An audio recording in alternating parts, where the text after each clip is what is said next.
What is going on, everybody? How is everybody doing today? Welcome back here today to another extra SROS video. Today, we are going to be reacting to a Bleacher Report article that is the one player on every NBA team's most likely to be traded board. This is from Grant Hughes of Bleacher Report, and you guys seem to enjoy the trade content, so we're going to kind of get into that. Let you know if I agree with any of these takes, if I disagree. I usually do this on my SROS channel as well, closer to the deadline. Like, it'll probably come out in the beginning of February. So this is a little bit early, but I think we can start to get a feeling of what that looks like going forward. So yeah, you can let me know if you agree or disagree with your favorite team down below. I appreciate all the support as of late, and I think I want to start to do something here on this channel, because I think if you guys are subscribed to this channel, you really do enjoy my content, because I think maybe you enjoy my 2K stuff, maybe you enjoy the pod or the SROS channel, or some other things that maybe you follow me for. But if you're following this channel, you probably just kind of like to hear me ramble about different things. So at the end, I think, or for this video, if you just like type in the comments, ask, and then just do like a colon, and then if you want to ask a question, I think at the end of every video I do, there'll be like a couple minutes dedicated to just answering your guys' questions. It could be NBA related, it could be life related. I'm not sure how many. I'll probably try to answer all of them at least the first time, but then if it gets too long, maybe not, kind of going forward. So yeah, just leave that in the comments, and then the next video, it will have that. And yeah, hope you guys enjoy this video. Sorry for that maybe unscripted intro. First off, Atlanta Hawks, Trae Young. I disagree. I think if the Hawks make a splash at the deadline, it's going to be to go all in around Trae Young on this Hawks team. And I know they're going to be a popular, like, Giannis team if Giannis and the Bucks ever get there. But I think also the goal is to pair up Trae Young and Giannis Antetokounmpo as well. And I don't even think Milwaukee would want Trae Young just because he's a free agent at the end of the year, or at least can be. And why would you trade Giannis for Trae Young if you're worried about Giannis leaving you when Trae Young can leave you about a year early? So I wouldn't really want to worry about that. If I'm Milwaukee, I would go with Kristaps Porzingis. I do think if the Hawks were to make a notable splash, that would be the missing piece. Kristaps is an expiring contract like Trae Young, and I think they can leverage Kristaps, not the Pelicans pick, but another first rounder. Maybe if they actually wanted to dip into the younger core. Obviously, they're not moving Daniels or Jalen Johnson. I don't think they're moving Asa Newell or Zachary Sachet, but maybe they're going to trade away Kristaps Porzingis in a lateral move. I know they've been linked to Anthony Davis. I mean, it's going to take a little bit more money on top of Kristaps to get to Anthony Davis. Maybe it's Luke Kennard, Kristaps Porzingis, and draft capital. Maybe there is a young player involved. I think if the Atlanta Hawks, or I think their most likely trade candidate, would end up being Kristaps Porzingis, I just don't see them trading away Trae Young this year at the deadline.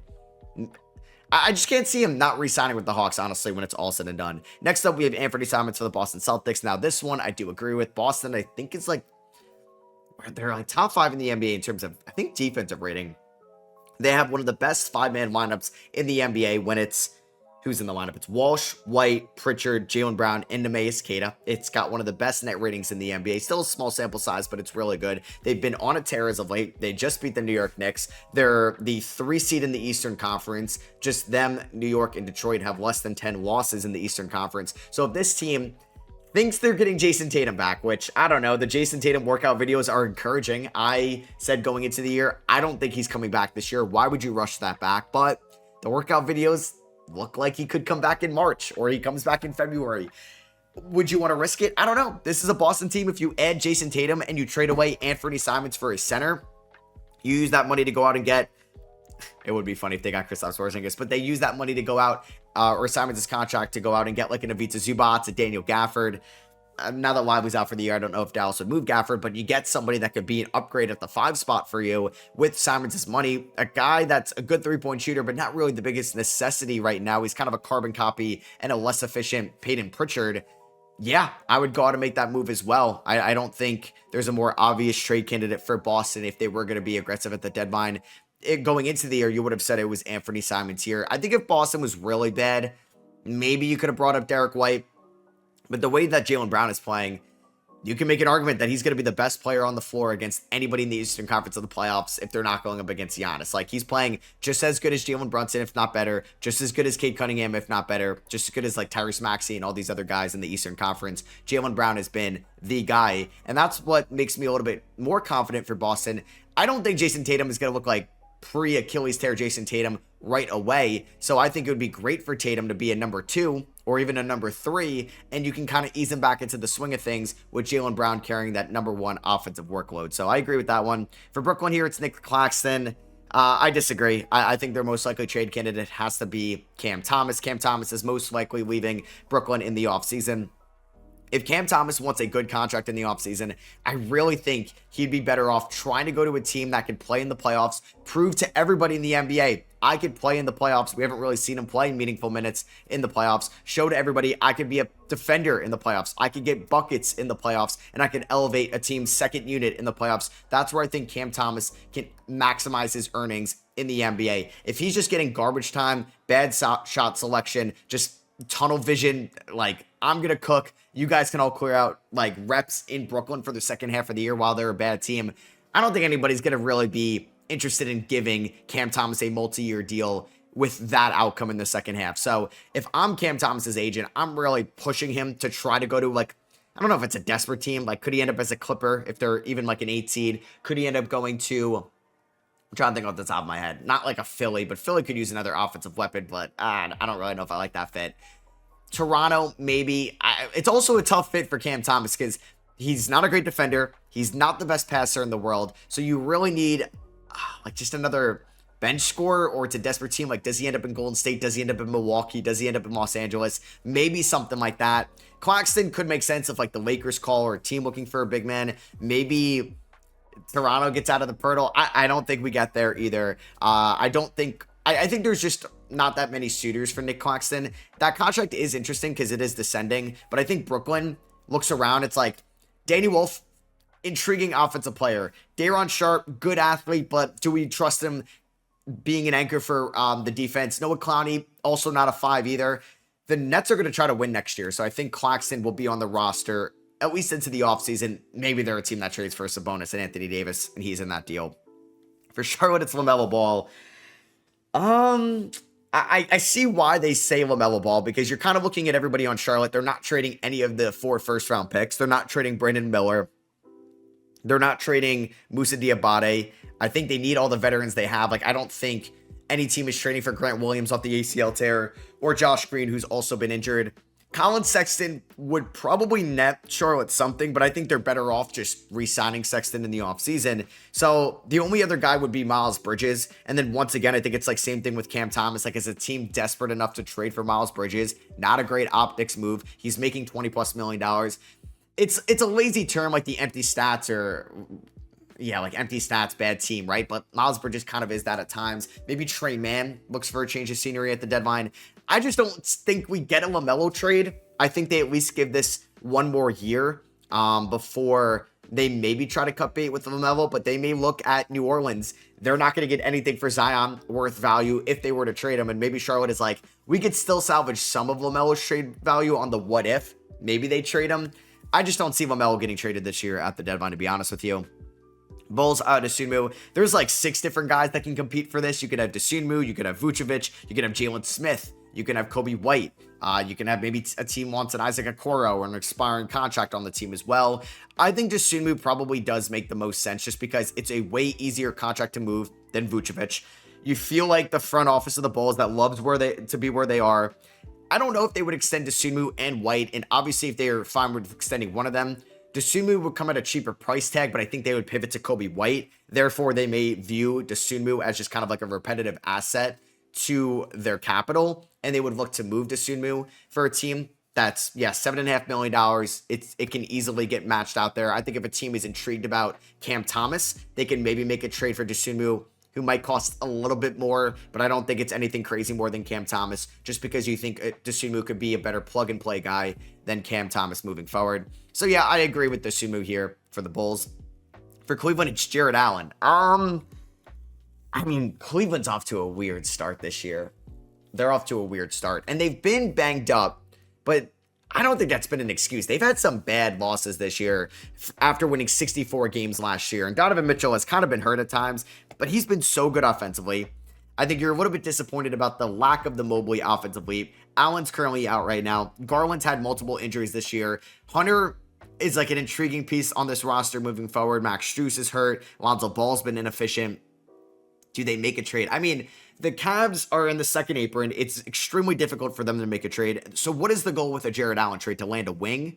To land another guard? To land another, like, DeAndre Hunter role guy? Because then you can move Mobley to the 5. Is it more quantity? Is it you getting, like, 2 to 3 better rotational guys for, like, Jared Allen and Larry Nance Jr.? Is it something like that? Maybe. I guess, like, would they move Lonzo? Probably not. I'm trying to think, like, Luke Travers. Sure, if you want to go with Jared Allen here, Cavs fans, you can let me know. I think that's an interesting team if they even make a trade. Dallas, it's Daniel Gafford. So, yeah, Derek Lively's out for the year. To be honest with you, I wonder why they're not choosing Anthony Davis. They're going to say still with Davis's injury history and massive salary. I mean, Gafford hasn't been the most available guy. Obviously, it's easier to move Daniel Gafford. That's their reasoning here. I don't think they're going to move a Najee Marshall. I don't think they're going to move a Kyrie Irving. And yeah, like I said, Derek Lively's out for the year. They physically can't move PJ Washington because he signed that extension too late in the offseason. Yeah, I mean, Gafford will probably have more suitors just because it's easier to move the salary like they mentioned. And I guess you could bank on him being healthy than Anthony Davis, but both of them have had their injury concerns since AD has came to Dallas. So it's tough to go back and forth. I think I think I would still go with AD. I do think he gets traded this year. I do think one of the Eastern Conference teams jumps on it. Maybe it's Toronto. Like, I could see Toronto saying, if we can get out of the Jakob Poeltl stakes, we're going to do it. Or maybe it's like a quickly and Poeltl becomes a backup, something like that. I don't know. I think Toronto can make a splash. I think instead of Atlanta saying we're going to get Giannis, which who knows if he's even going to be available, we can maybe leverage KP into AD, an injured guy for an injured guy, and we can kind of go into this window right now, and we'd even feel comfortable if AD leaves us in 2 years. Like, we don't have to extend AD long term, who has one playoff run this year and one next year. I would go with AD, but I do see the vision with Gafford. Zeke Naji for the Denver Nuggets. I mean, who wants Zeke Naji? You might actually have to attach a first-round pick to get off him, or at least an unprotected pick swap. I mean, if a team like Washington is out there that could do that, like, if I'm Washington, I'm taking whatever the 2030 Nuggets unprotected swap or 2031. Like, why not? It doesn't hurt. You take on the bad money of Zeke Naji. I don't think Brooklyn is going to be in the market to take on bad money. Maybe Charlotte or something like that. Naji's just been flat out bad, and I think his agent, he's got to be very happy he signed that $32 million extension back in 2023. You can thank Calvin Booth for that one. Yeah, like Spencer Jones has been a lot better this year on the two-way. Peyton Watson's taken somewhat of an offensive leap. Therefore, I do think that Zeke Naji, like, yeah, he'll be off, like, he could be off the team. I just don't know who's taking on that contract. I think a team could take a chance on Julian Strawther, who's kind of been out of the rotation for this team moving forward. That's who I would say. Karis LeVert here for the Detroit Pistons. Pistons are also an interesting one as well, because are they going to make a big splash? If so, you probably have to throw in LeVert's contract or Tobias Harris's contract. And I do think this team feels a little bit more of a, like, an attachment to Tobias Harris as a leader in the locker room than the new guy in Karis LeVert. So that one I see. I think if you're thinking that they're going to make a big trade, well, Jaden Ivey have to be in that trade as well. So I would maybe think about Jaden Ivey also in this situation. I just don't think Detroit makes a big splash. I don't think they do. I just don't think they're going to be trading for AD or Markkanen or anybody like that at the deadline. But maybe I'm wrong. I just think Trangelo Langdon is not going to operate like that. So for Golden State, Jonathan Kuminga, duh. Yeah, that is a very obvious one. It does feel like once they could trade him, they will. Now, once again, like, I kind of talked about this going into the year. Like, so the Jonathan Kuminga, you can get traded in January. It's a one-year deal. But if Jonathan Kuminga was going to net them a good return, wouldn't that mean he's playing well? And why would you trade him? Jonathan Kuminga just got like a DNP, like coach's decision. I'm not giving up any valuable assets for Kuminga, to be honest with you. And I got to extend him in the offseason. And it's a guy that's kind of refused to buy in the past and had this whole stalemate in the offseason. Yeah, like maybe if I'm trading Miles Bridges for Jonathan Kuminga, I'll think about that. If I'm trading Vucevic for Kuminga, I'll think about that. If I'm trading away DeMar DeRozan or Malik Monk for Kuminga, I'll think about that. I'm not giving up multiple first-round picks. I don't even know if I want to give up one first-round pick if it has any chance of being in the top 20. And I don't know if I want to trade any intriguing young player. Like, I don't really want to trade Kobe White for Jonathan Kuminga. Both of those guys have their flaws, but Kuminga right now, I don't know if he's that valuable as an asset. If the Warriors are taking back, yeah, like a Vucevic 21 million or a Miles Bridges 22 million, maybe Dallas and kind of their youth movement post AD would think about Gafford for Kuminga. But it might have to be Kuminga in a first for Gafford. So maybe that's where Kuminga's money comes in, because he's still an intriguing young player with potential. And Golden State can attach a draft pick or two, maybe a Podziemski. And now you're getting a realistic piece that can help you this year back. Like a really good piece. Next up, we have Houston, Fred VanVleet. I guess by default, you kind of have to go with this one. I mean, Houston has been good this year. I don't think they can beat OKC in a playoff series. But hey, I'm not going to say it's at a 0% chance they beat them. It's just like Fred VanVleet has the no trade clause. So he'd be doing you a favor. But yeah, Kevin Durant's not getting any younger. You could attach a draft pick. You could attach another young piece if you wanted to with Fred VanVleet to go out and get a legitimate backcourt guy or another wing for your playoff run. It's just so tough because he's got that no trade clause, and would he waive it? Do they even mention the no trade clause? I don't even think they do. Yeah, because he signed like a 1+1, and it's with his raise that he does have like a de facto no trade clause. Yeah, like it's probably going to be like Jayshawn Tate or I don't know. Dorian Finney-Smith hasn't played for them this year, right? So like, I don't know. It's just because like, will Fred be okay with that? And maybe he would. For the Pacers, Benedict Mathurin, this one does make sense in a way. Maybe a team tries to buy low on Jarris Walker, but that might not happen until the offseason. I wonder if Indiana is really going to extend Benedict Mathurin. I didn't really last year. I still don't really think they will. I wonder if they would say, you know what? We're really too good to really get a top 3 pick in terms of odds. But hey, maybe we're the San Antonio Spurs, or maybe we're the Dallas Mavericks of this year's draft class, and we could trade Benedict Mathurin for Daniel Gafford or Vita Zubats, and they may look at Boston trying to get in that market. We're going to try, like, we know they're going to try to add a center in the offseason. Let's get ahead of it, and we can now roll in with a starting center and a really solid backup in Jay Huff, who's been one of the better shot blockers in the league this year. For the Clippers, it's John Collins. This one makes a lot of sense as well. Collins isn't a bad player. He's not a great player, and he's got a $26 million expiring contract. I feel like they would try to do Collins for somebody. Maybe it's Collins for Kuminga, Collins for an additional asset for Zion, an additional asset for Michael Porter Jr., or something like that to try to maximize this window. I don't think they're trading Kawhi, although Kawhi has been kind of good recently. I don't know if a team like Cleveland or Miami or Detroit would be interested in Kawhi. Toronto reunion. James Harden, maybe. If the Clippers really just do not win any games till like February, then they could probably trade away James Harden because he can actually net them something. There's like 5 different guys you could probably say for the Clippers right now. For the Lakers, it's Gabe Vincent.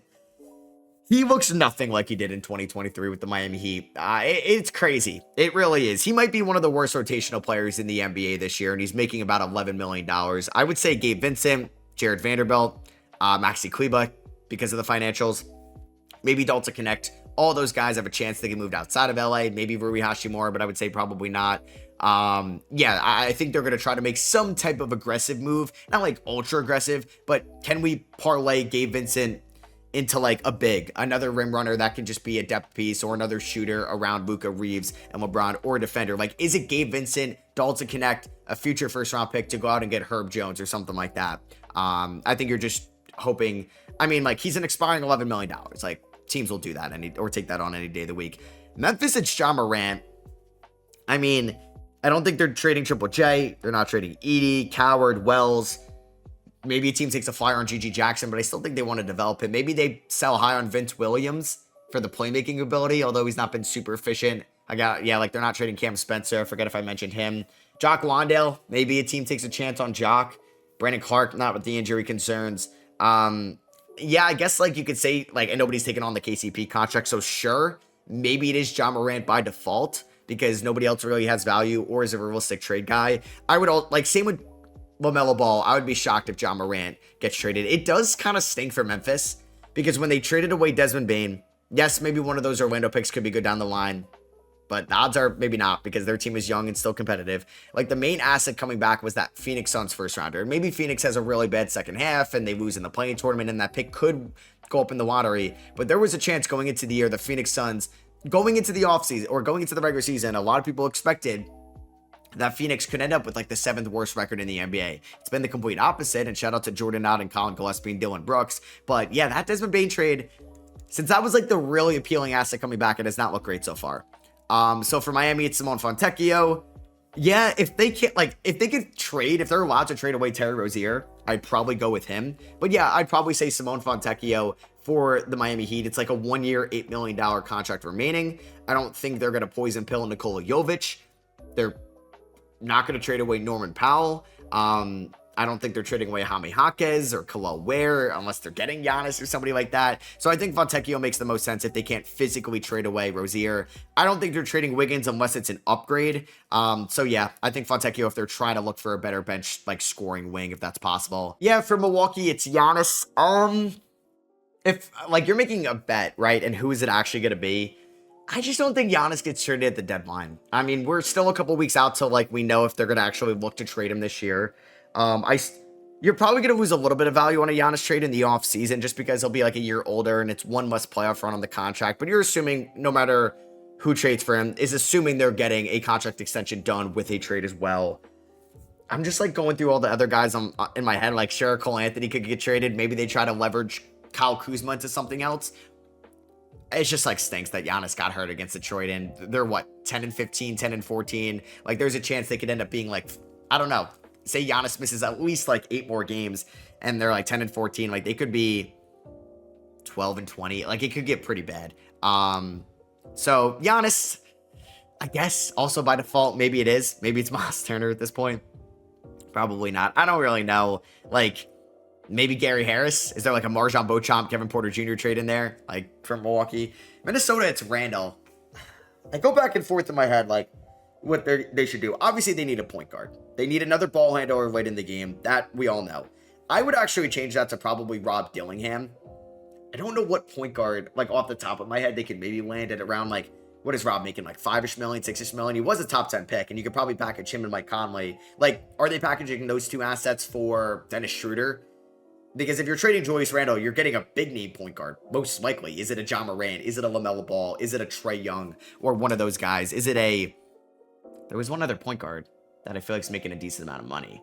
Fred VanVleet would be perfect on this team, but why would Houston? I mean, yeah, no, you're not doing that, obviously. So, I don't know. I think it comes back to the question, like, no team is probably giving you a good point guard for Gobert. So, would you... It kind of, I guess, comes down to it. Do you need Randall and Reed on the same... Randall and Reed, on the same team, and would you trade which one? Like, I think they would maybe move Reed, but Randall's older, but Randall's better. Randall's a little bit more expensive, but he's got 2 years less on his deal. Like, McDaniels isn't going anywhere. Ant, no. DiVincenzo, no. Like, Gobert, I don't think physically, no. So, the one spot of value is Randall and Reed. And I know they just sent down Baron J to the G League today. I feel like there's another point guard in there that they could trade for. And I don't know, like, DeJounte Murray, I don't like that. Pelicans, it's Trey Murphy. I disagree with this one. Zion would make sense, but yeah, like who's trading for Zion, that factor to it, and you're saying the most likely trade candidate. I think Herb Jones is a little bit more likely. Trey Murphy's good. Trey Murphy is really good, and if they trade him away, their offense is going to suck. It already sucks, but it's going to suck so much more if they trade away Trey Murphy, who's under such a good contract. So if you're getting like a better return than what the Nets got for Mikal or what the Magic got for Bane for Murphy, who might have a higher ceiling than both those guys if we ever get there, sure, trade him, but I would like to hold on to Murphy. I would trade Herb Jones. That contract gets a little bit iffy down the line, and he could probably make a really good impact on a team in the playoffs. Like, if you can get Dalton Connect and a first and a swap, and like Kleba, Herb Jones for like Sadiq Bey for Sadiq Bey and Herb Jones, and you're getting like Kleba, Vincent, Connect in a first, I'm doing that. I think you might not be selling as high on Herb Jones if you traded him after the 2024 season. But I would just rather trade Herb Jones than Trey Murphy, or maybe you go with Sadiq Bey as the most likely trade guy. For the Knicks, it's Bakome Daddier. Yeah, I talked about this on the pod today. Also, shout out to my Just Ball podcast, made its return with a permanent co-host, Sporting Logically, Tucker. Check that out. We talked about this a little bit because the Knicks are like 100K under the second apron. Some contracts are going up in the offseason. And Mitchell Robinson is an expiring contract, who is such an impactful player for this team. But you have to, I guess, come to the question, you might lose this $13 million contract or whatever it is in the offseason for nothing, and that is a valuable asset. So would you try to trade Mitchell Robinson for like a guy making $8 million that is at least under contract next year, and you build a little bit of a trade exception into it rather than losing an asset for nothing? Because it's going to be really hard to get an asset like that once again because you're so expensive with Hart, Brunson, Towns, Anunoby, and Bridges. And then you have Clarkson, who's going to be a free agent. Gershon's making $5 million next year. And then Miles McBride is a free agent after next year as well. So I would say that the Knicks, Pacomi Didier is fine. I mean, you could have taken Ryan Dunn. You could have taken Keyshawn George. You could have taken AJ Mitchell. Leon Rose has not been a good drafting GM. He's made some really good trades and free agency signings on the margin, but drafting has not been his strong suit, I would say. So Didier probably comes to mind. Tyler Kolek comes to mind. Gershon if they can, but I don't know who's taking on Gershon unless you're throwing like an unprotected swap in there going forward. But Mitch, I think, could be interesting as well. They mentioned Gershon in a slightly bigger move. OKC, it's Hartenstein. So I think for OKC, they're probably going to be like, again, the best move for a team this good is no move. So yeah, if they have to throw somebody in, it's Hartenstein. I disagree. Like if it's got to be somebody, I think it's going to be Ousmane Dieng. I think like OKC could save a little bit of tax money this year. You trade Ousmane Dieng for like a Hayward Highsmith, who might play this year. And he's a better maybe plug and play guy, but you're not going to most likely extend Dieng in the offseason. And would a team like Brooklyn or would a bad team give you a second rounder for Ousmane Dieng or something like that? Because you're probably not going to resign him in the offseason unless it's like 3 for $10 million and then you got just another steal of an asset. Hartenstein, I don't think he's going to get traded. He's hurt.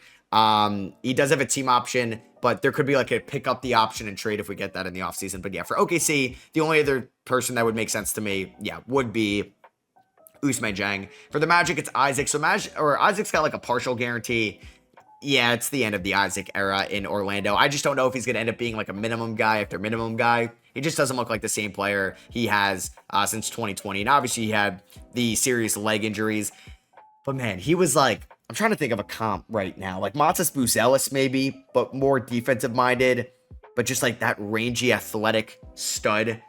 I thought he was going to be so good in 2020 before the NBA shut down because of COVID. And now I didn't think they should have extended him to what they did. I don't know if there was much of a market. But yeah, Isaac probably makes the most sense, or like Tyus Jones, who's just been flat out bad for this team. For Philly, it's Kelly Oubre.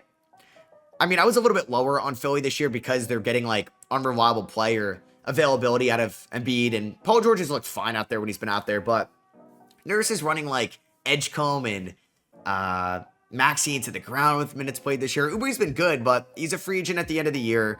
I don't know if they're going to re-sign Grimes, who you could also maybe put in this list.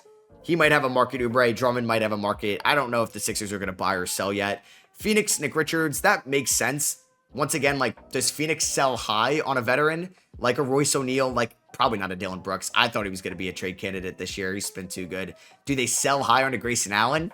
Maybe. Like, you might get a little bit of backlash now, but you might look like a genius in a year from now if you can get, like, you were probably not going to be able to trade Grayson Allen in the offseason or Royce O'Neal in the offseason for much. You could probably get something good back now. So those guys could make sense. Like I said, Dylan Brooks is too much of a culture changer. You have Kaman Maiwatch, who's barely playing. You have Oso Ighodaro, and you have Mark Williams. I think Nick Richards is like an odd man out. I'm sure every team could use big man depth. There you go. And this team does not have draft capital. I don't think they're getting like a first rounder. Take a second or something like that. For Portland, it's Rob Williams, who's actually looked like good this year. You can make an argument at times he's looked better than Donovan Clingan at times, and you always worry about the health with him, which is always going to diminish his market. It's a one-year deal worth $12 million. This team needs another guard. I mean, if you traded away Rob Williams, though, we got to get Young Hansen backup center minutes. That's not great right now for a team trying to win, but this team just needs another guard. Could there be like a Rob Williams for Dennis Schroeder type trade on December 15th? Maybe, which is in 5 days. So we might see a trade go down in a week from now. Sacramento, we have Keon Ellis. Yeah, you could also list off like 8 different guys. DeRozan has like mostly a guarantee. It's like a half guarantee next year. Could we see like a DeRozan for John Collins swap? Malik Monk could have a market. Devin Carter could have a market. Sabonis, Levine are bigger contracts, so tougher to move. Dennis Schroeder, I think, would have a market as well. Keon Ellis is probably not as good as like we're all saying, like, oh, he's going to be a stud wherever he gets traded. He's like the next Davion Mitchell, maybe something like that. I think he just needs more playing time, and I think he can be a good guard asset. Like, Charlotte's got a lot of guards, but he'd help their defense. Brooklyn's got too many young guards. Just off the top of my head, like, Dallas could use probably another defensive-minded guard. I mean, Washington could probably use a defensive-minded guard, but they got too many young mouths to feed already. Trying to think of, like, Miami, like, he seems like the Miami guy, right? But Houston, get involved in the Keanu sweepstakes. Maybe even Golden State, take a chance on him. San Antonio, Kelly Olynyk. I mean, Cornette's the backup center, but, like, with Wemby's health concerns, I don't know. I just don't know if I would trade any of the bigs. I would say Jeremy Shohan, who's a restricted free agent at the end of the year, who's kind of seeing his minutes just crater this year, would be a guy I would say keep an eye on for San Antonio. I also don't think they're going to make like a big splash this year, obviously, but it is an expiring $13.4 million. Toronto, RJ Barrett, I don't know. You're watching this offense without RJ Barrett. He's very valuable to this team. I don't know if they would try to maybe move on from Grady Dick. Also, shout out to Cooper DeJean in this photo. Who else was I just going to say for Toronto? Like, I don't know if they would just maybe try to flip Mogbo. Jacoby Walters showing potential this year. Like, I'm sure they would love to move Pirtle. I don't know. He's been kind of inconsistent as of late, but that contract is way too big. Quickly, same thing. Like, does this team trade for James Harden? I don't know. But RJ Barrett probably has at least more value because of the lesser like, it's not as expensive as Quickly and Pirtle, and maybe he's better. You can make an argument for. Utah, it's Markkanen. I don't know. I don't know if they trade Markkanen. Maybe a team does actually throw an offer Utah can't refuse. But if Utah, like, Utah's been bad as of late, and I think they're going to have a chance once again at a top 3 pick. Like, you win Darren Peterson, having Lowry Markkanen on the team next year would be so huge. Would be so huge. Or if you land Boozer, or if you land Debansa. Debansa and Bailey would be weird, though. I don't know how I like that. It's like, you think they can make it work? I don't know. That's just a question for, like, May. But if Utah drafted AJ Debansa, say they get 3 and he's there at 3, do we think that they could develop him and Ace Bailey? Maybe. I don't know. Ace Bailey has shown some passing ability this year, and Debansa is a better college passer than Ace was. So, I don't know. That's a question down the line, but Markkanen, we'll see. Maybe it's one of the change of scenery guys. Maybe it's just a Svi Mikhailiuk at the end of the day. And then CJ McCollum for the Wizards. Yeah, to be honest with you, I probably would go with Marvin Bagley just because he's making like the minimum, easier to move. I think McCollum and Middleton are more likely to get bought out at the end of the day, but maybe the Lakers trade away, I don't know, a second rounder. Kleba is expiring, Vincent's expiring for CJ McCollum, right? And Marvin Bagley or something like that. And Washington at least gets something rather than buying him out. I don't know, Cam Whitmore, like, the experiment DC hasn't really gone to plan. Maybe he's a change of scenery guy at the deadline. They're not going to move on from any of the 2024 guys. I don't think Bilal's getting moved on from. Maybe AJ Johnson finds a new home at the deadline. So that is going to be it for me. I hope you guys enjoyed. You can let me know what you agree with or disagree with for your favorite team down below. If you did enjoy, I'd appreciate you dropping a thumbs up. On a little bit of an upload streak right now. I don't know how much longer I'll keep it going, but I'm going to try my best. Yeah, make sure you can just put in ask, and then you can leave a question. And I think it's just me being more personal with you guys, because it means a lot that you're watching like this random channel that I'm just kind of spewing on. And if you're kind of going down my YouTube channel tree, you probably are here because you like my content. So yeah, I want to have this be more kind of a discussion base with you guys. I don't know, because I don't really go like live anymore, unless it's like for a big NBA event, which I think is a good way of like getting to know your community and your viewers as well. Or hey, maybe there's some question that is also helping me learn more about you. Maybe you really like a specific thing that I've said that I've liked, and we could share that interest. Would be cool, and be on the lookout for that in the next episode, and I'll catch y'all there. Peace.